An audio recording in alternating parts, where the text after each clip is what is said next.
Hello students. क्या आप लोग जानते हैं कि हमारे अर्थ की सबसे कोल्डेस्ट प्लेस कौन सा है?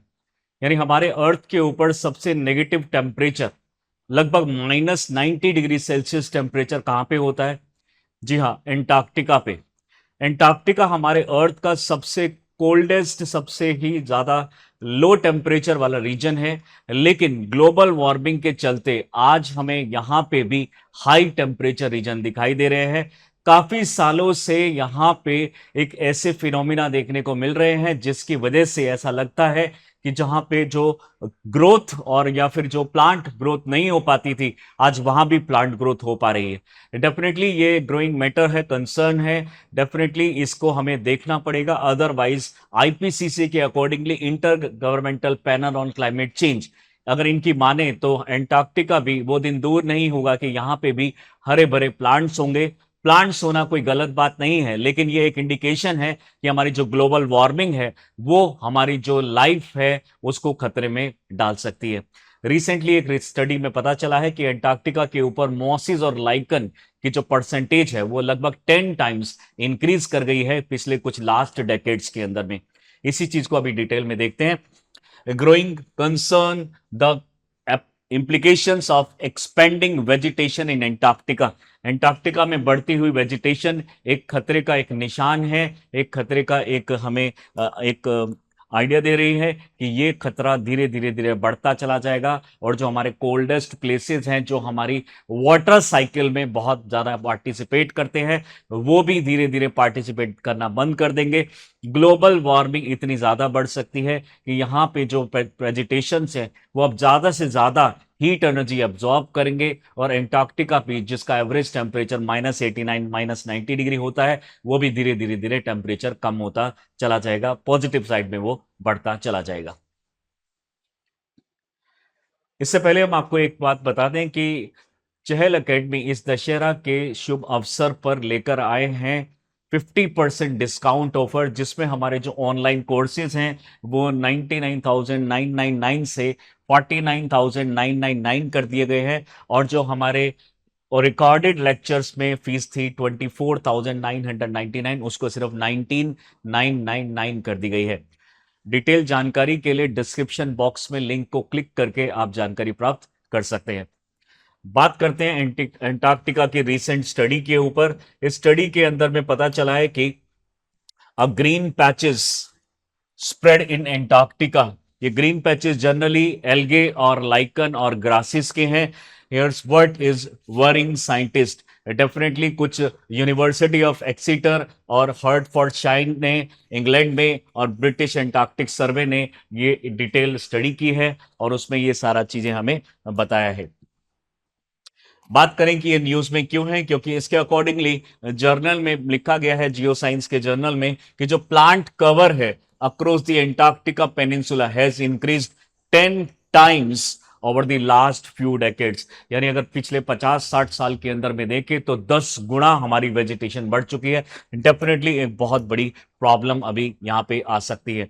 इस तरह का एक ग्रीन वेजिटेशन आजकल कवर हमें दिखाई देता है, जो पहले इससे 10 टाइम्स कम होता था, आज से 50-60 साल पहले। आज अगर आप देख पा रहे हैं एक बड़े पैचेस में, एक बड़े एरिया में हम इतने बड़े ग्रीन एरिया को देख रहे हैं, जो कि हमारे लिए एक खतरे की बात है।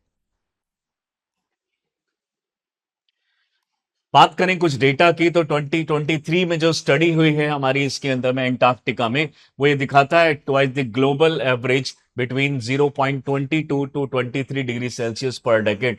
यानी आज के टाइम पे जो हमारा एंटार्क्टिका में टेम्परेचर चेंज हो रहा है वो एवरेज 0.22 से लेकर 0.32 डिग्री सेल्सियस पर डेकेड हो रहा है। वहीं पे अगर हम पूरे अर्थ का देखें तो अर्थ का इसके कंपैरेटिवली काफी कम है। 0.14 से 0.18 डिग्री सेल्सियस पर डेकेड ये टेम्परेचर इंक्रीज हो रहा है। डेफिनेटली एंटार्क्टिका में इससे डबल रेट के आसपास में हमारा टेम्परेचर इंक्रीज हो रहा है। The Antarctica peninsula is warning far times faster. यानी अगर दूसरे के कंपैरेटिवली, रीजन के कंपैरेटिवली देखें, आर्कटिक के कंपैरेटिवली देखें, हाई लैटिट्यूड्स के कंपैरेटिवली देखें, तो 5 टाइम्स ज्यादा फास्ट रेट से हमारी जो ये हीट है वो बढ़ती जा रही है। With temperature nearly 3 degree Celsius average temperature increase कर चुका है। अगर हम 1950 से देखते हैं, अगर कोई भी average temperature 1 degree Celsius increase हो जाता है तो हमारे जो हीटिंग इफेक्ट है वो मल्टीपल टाइम्स बढ़ जाता है। यानी डिग्रीज में वो सिर्फ आपको 1 डिग्री सेल्सियस इंडिकेट करेगा, बट हीटिंग इफेक्ट में वो ट्रिपल 4 टाइम्स 5 टाइम्स भी हो सकता है। डेफिनेटली अगर 3 डिग्री सेल्सियस टेम्परेचर बढ़ता है तो हीटिंग इफेक्ट 8-10 टाइम्स हमारा बढ़ जाएगा, जिसके लिए हमें बहुत ज्यादा रिसोर्सेज चाहिए होंगे, ज्यादा से ज्यादा हमें एसी चाहिए होंगे, एयर कंडीशनर चाहिए होंगे, इस तरह के हमें व्हीकल्स, इस तरह के हमें जो मशीन्स, इस तरह के जो हमें मटेरियल्स चाहिए होंगे जो हाई टेम्परेचर में इजीली सर्वाइव कर पाए, इजीली रिकॉर्ड कर पाए। Record heat waves have been recorded efficiently during the winter. Generally winter time पे जब हम कम टेम्परेचर देखते हैं वहां भी अब यहाँ पे हमें टेम्परेचर ज्यादा दिखाई दे रहा है। जुलाई 23 में अगर हम देखें, जब सदर्न हेमिस्फीयर में ठंड पड़ती है, अगर अप टू 10 डिग्री सेल्सियस, आप देखा 10 डिग्री सेल्सियस तक टेम्परेचर बढ़ रहा है, और कुछ कुछ दिन में ऐसा भी है कि 28 डिग्री सेल्सियस हाइयर टेम्परेचर हो गया है। मार्च 2022 में देखें तो east Antarctica experience it most intense heat wave with temperature reached up to 39 degree Celsius. यानी आपको पता होगा कि जो नॉर्दर्न पार्ट ऑफ इंडिया है वहां पे लगभग हमारा 39 डिग्री सेल्सियस एवरेज रहता है हमारे समर्स टाइम पे। इतना टेम्परेचर एंटार्क्टिका में पहुंच जाता है कभी कभी किसी किसी दिन, और अगर ये डेटा की बात करें तो 22 में हमने ऐसा विटनेस भी किया है। फर्दर अगर हम बात करें तो हमारी जो डिस्कवरी के अकॉर्डिंगली सैटेलाइट जो इमेजेस से करी गई है उसके accordingly vegetation in Antarctica has increase 14 times in 35 years. Last 35 year में 14 टाइम्स हमारी इंक्रीज हो चुकी है। पहले जो 1 स्क्वायर किलोमीटर एरिया में जो वेजिटेशन कवर था 2021 से पहले, वहां पे आज के टाइम पे अगर हम देख रहे हैं तो 2021 के बाद में हमें 12 square kilometre area green vegetation cover दिखाई दे रहा है। जब लगभग अगर हम 2016 से लेकर 2021 के बीच में देखते हैं तो 30% वेजिटेशन कवर हमारा बढ़ गया है। Despite the small area covered the percentage increase in significant. Definitely अगर हम को ऑथर थॉमस रोनाल्ड के अकॉर्डिंगली अगर हम बात करें, जो कि यूनिवर्सिटी ऑफ एक्सीटर से हैं, उन्होंने बताया है कि extensive impact human induce climate change even in the remote Antarctic area. ऐसे एरिया जहां पे ह्यूमन का भी डायरेक्ट इन्फ्लुएंस नहीं है एंटार्क्टिका में, वहां भी टेम्परेचर इंक्रीज देखने को मिल रहा है। जैसा कि आप जानते होंगे एंटार्क्टिका में वैसे तो कुछ लोग नहीं रहते हैं, लेकिन वहां पे रिसर्च पर्पस के लिए साइंटिस्ट ने बहुत सारे स्टेशंस बनाए हुए हैं। कॉस्मिक स्टडी के लिए हमने स्टेशन बनाए हुए हैं। इंडिया ने भी वहां पे एक स्टेशन बनाया हुआ है। टूरिज्म के लिए वहां पे लोग जाते हैं, लेकिन ज्यादा ह्यूमन इंटरफेरेंस के चलते और ज्यादा इसमें एनवायरमेंटल डिग्रेडेशन देखने को मिल रहा है। Rising temperature have also led to a rapid decline in sea ice level, with 2024 extinct being the second smallest on record, just above the 2022-23 level. Warmer sea may create wetter condition that promote plant growth. जैसा जैसा temperature बढ़ता रहेगा environment में, air में moisture content बढ़ता चला जाएगा, क्योंकि इवेपोरेशन ज्यादा होगा, उसकी वजह से वेटर एनवायरमेंट हो जाएगा एटमॉस्फेयर, और वो प्लांट ग्रोथ के लिए एक इम्पिटस ग्रोथ की तरह काम करेगा और ज्यादा से ज्यादा वेजिटेशन वहां पे ग्रो करेगी।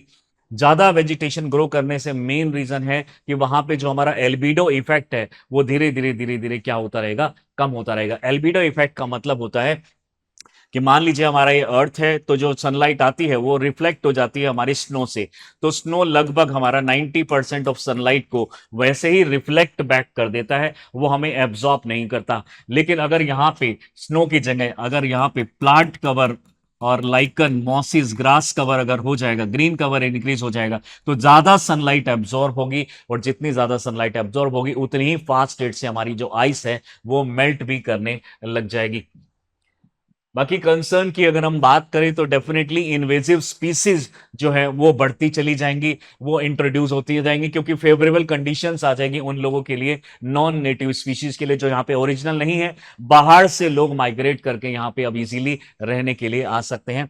बायोडाइवर्सिटी लॉस डेफिनेटली बढ़ेंगे, क्योंकि जब कोई फेवरेबल कंडीशन आएगी तो पहले से जो एग्जिस्टिंग जो बायोडाइवर्सिटी है इस पर्टिकुलर एरिया के अंदर में, बाहर की नॉन इन्वेजिव स्पीसीज और बाहर की एग्जॉटिक स्पीशीज यहाँ पे आने के बाद कंपटीशन करेंगी ऑलरेडी एग्जिस्टेड बायोडाइवर्सिटी के साथ, और कंपटीशन में डेफिनेटली दोनों ही पार्टी का लॉस होता है। तो दोनों ही जो हमारी स्पीशीज हैं जो यहाँ पे थी पहले से और जो बाहर से आ रही है, दोनों में ही नेगेटिव इंपैक्ट पड़ेगा। बायोडाइवर्सिटी लॉस हो सकता है, डेफिनेटली सॉइल फॉर्मेशन बढ़ सकता है, क्योंकि सॉइल फॉर्मेशन आप जानते हैं कुछ वेदरिंग कुछ ऐसे फिनोमिनाज होते हैं फिजिकल, केमिकल एंड बायोलॉजिकल, वो इंपैक्ट जो है वो बढ़ते चले जाएंगे। सॉइल ज्यादा डेवलप हो जाएगी। अगर सॉइल ज्यादा डेवलप होगी तो डेफिनेटली यहां पे, क्योंकि वाटर ज्यादा मिलेगा अब इस टाइम पे, आइस कम होगा, और वाटर का जो डिग्रेडेशन वेदरिंग होता है वो फास्ट होता है as compared to the ice. अब इस कंडीशन में सॉइल ज्यादा तो बायोडाइवर्सिटी ज्यादा, और हो सकता है वो कंपटीशन में रहे और एक दूसरे के लिए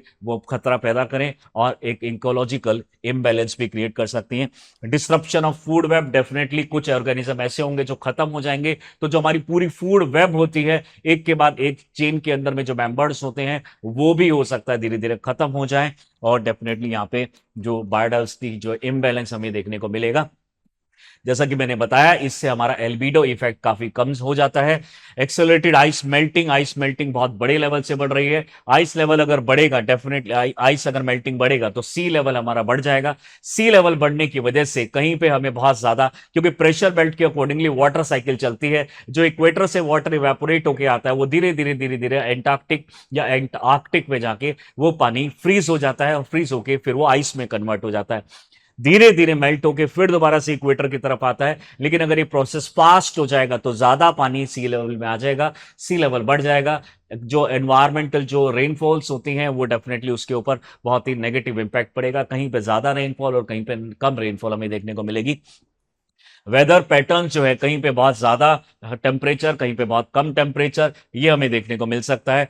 फीडबैक लूप्स इसके अंदर में बनेंगे, क्योंकि अगर एक बार ये साइकिल स्टार्ट हो जाएगी तो धीरे धीरे हमारी साइकिल एक्सेलरेट होती रहेगी, और धीरे धीरे ये नेगेटिव इंपैक्ट हमारा यहाँ पे क्रिएट करती चली जाएगी। वेजिटेशन ग्रोथ इसमें बढ़ती चली जाएगी। एक बार वेजिटेशन हो गई, सॉइल बन गया, एटमॉस्फेरिक टेम्परेचर सुटेबल हो गया, तो डेफिनेटली धीरे धीरे इंपिटस देगा और भी प्लांट्स इसमें ग्रो होंगे। वे फॉरवर्ड की अगर हम बात करते हैं, इसके अंदर में डेफिनेटली हमें रिसर्च और मॉनिटरिंग प्रोग्राम चलाने चाहिए। हालांकि पहले भी अंटार्कटिका के ऊपर रिसर्च मॉनिटरिंग प्रोग्राम पहले से ही चल रहे हैं, लेकिन वो इतने ज्यादा रिजिड और इतने ज्यादा स्ट्रिक्ट नहीं है। कुछ कंट्रीज इनको ठीक से वायलेशन यानी उसको रोक नहीं पा रही हैं। तो डेफिनेटली हमें एक रिजिड यहाँ पे कुछ रिसर्च और मॉनिटरिंग प्रोग्राम चाहिए। सस्टेनेबल टूरिज्म, डेफिनेटली टूरिज्म भी हमारे लिए बहुत इंपॉर्टेंट हो जाता है, रिसर्च भी हमारे लिए इंपॉर्टेंट हो जाती है, लेकिन एक लिमिट के बाद अगर हम उसको अलाउ करेंगे तो डेफिनेटली अंटार्कटिका रीजन के लिए बहुत खतरे की घंटी होगी, और हमारे पूरे लोकल इकोलॉजिकल बैलेंस के लिए बहुत खतरा होगा। रिस्टोरेशन इनिशिएटिव्स हमें लेने चाहिए, यानी कुछ ऐसे एरिया जहां पे हमें कुछ भी अलाउ नहीं करना चाहिए। अगर अब मैं आपको बता दूं तो अंटार्कटिका के अंदर में जो फिशिंग है वो अलाउड नहीं है, क्योंकि अगर हमने फिशिंग अलाउ कर दिया तो वहां पे धीरे धीरे जो बायोडाइवर्सिटी लॉस होने लग जाएंगे। इसलिए जो रिसर्च पर्पस के लिए जो लोग जाते हैं वो फिश को वहां पे नहीं खाते हैं, और दूसरे ही जो रिसोर्सेज वो लेके जाते हैं, खाने पीने की चीज लेके जाते हैं, उन्हीं को वो वहां पे खाया जाता है। लेकिन अगर ऐसा कुछ हो गया कि इनके नंबर्स बढ़ गए, या फिशेस के या किसी ऑर्गेनिज्म के नंबर बढ़ गए, तो डेफिनेटली लोग ज्यादा से ज्यादा ये चीजें कंज्यूम करने लग जाएंगे, और कंज्यूम करने पे डेफिनेटली वहां पे बैलेंस खराब हो सकता है। क्लाइमेट एक्शंस हमें लेने चाहिए, बड़े बड़े driving temperature increasing in Antarctica, commit to global climate agreement aimed at reducing greenhouse gases. आपको जानते होंगे आप लोग कि क्योटो प्रोटोकॉल के अंदर में 6 जो ग्रीन हाउस गैसेज है, carbon monoxide, methane, N2O, CFC, PFC और हमारा SF6, इस तरह की जो गैसेस हैं उनको एक तरीके से बैन किया गया, और बैन करने के बाद भी आज भी हमारा जो वो पूरी तरीके से बैन नहीं हो पाया है। एक के बाद एक कुछ ना कुछ एक ऐसी मशीन इंट्रोड्यूस कर दी जाती है जिसके अंदर में रेफ्रिजरेंट्स आते हैं, और वो रेफ्रिजरेंट ओजोन डिप्लीटिंग सब्सटेंस की तरह काम करते हैं। डेफिनेटली हमें पब्लिक अवेयरनेस प्रोग्राम्स इसके अंदर में चलाने चाहिए, ताकि लोगों को पता चले और वो ऐसे स्टेप्स ले। वो टूरिज्म में बिलीव करना अच्छी बात है, लेकिन एक लिमिट से ज्यादा भी टूरिज्म और ये सब नहीं होना चाहिए। कोलैबोरेटिव एफर्ट्स होने चाहिए। एनवायरमेंट जो एजेंसीज है उनको, जो हमारे दूसरे रिसर्च एजेंसीज है उनके साथ कोलैबोरेशन में काम करना चाहिए। पॉलिसी डेवलपमेंट होना चाहिए, definitely advocate for policy that promote sustainable practice in research and tourism while protecting the unique Antarctic environment. तो जहां पे हम आज रिसर्च कर रहे हैं वो सिर्फ रिसर्च पर्पस के लिए रहने दिया जाए, उसको बहुत ज्यादा एक्सप्लोर ना किया जाए, क्योंकि अल्टीमेटली दूसरे पार्ट में भी इसका असर पड़ने वाला है। एडप्टिव मैनेजमेंट होना चाहिए, implement adaptive management strategy that can be adjusted based on ongoing research finding and developmental environmental changes. Definitely हमें एक ऐसे मैनेजमेंट करना चाहिए कि वो एडप्टिव रहे, यानी वो इनएडक्टिव ना रहे, यानी ऐसा ना हो कि वहां पे जाने के बाद कुछ लोग वहां पे नेगेटिव फील करने लगे, या फिर कहने का मतलब ये है कि ऐसा ना हो कि वहां पे इकोलॉजिकल बैलेंस इस कदर हो जाए कि लोग जो रिसर्च के लिए जा रहे हैं वो भी वहां पे रिसर्च के लिए ना जा पाए। इससे रिलेटेड हम आपके लिए एक क्वेश्चन लेकर आए हैं मेंस का। Discuss the implication of increasing vegetation in Antarctica as highlighted by the recent studies. What are the potential ecological and climatic consequences of this phenomena? इसमें क्या क्या इम्पैक्ट पड़ रहे हैं इसके? How can global policies be shaped to mitigate the risk associated with the environmental changes in this criteria region? इस question को एक बार 250 वर्ड्स में अटेम्प्ट करने की कोशिश कीजिए। आप लोगों को हमारी क्लासेस कैसी लगती हैं, हमारा जो डेटा है वो कैसा लगता है, प्लीज कमेंट बॉक्स में इसको बताइएगा। Thank you.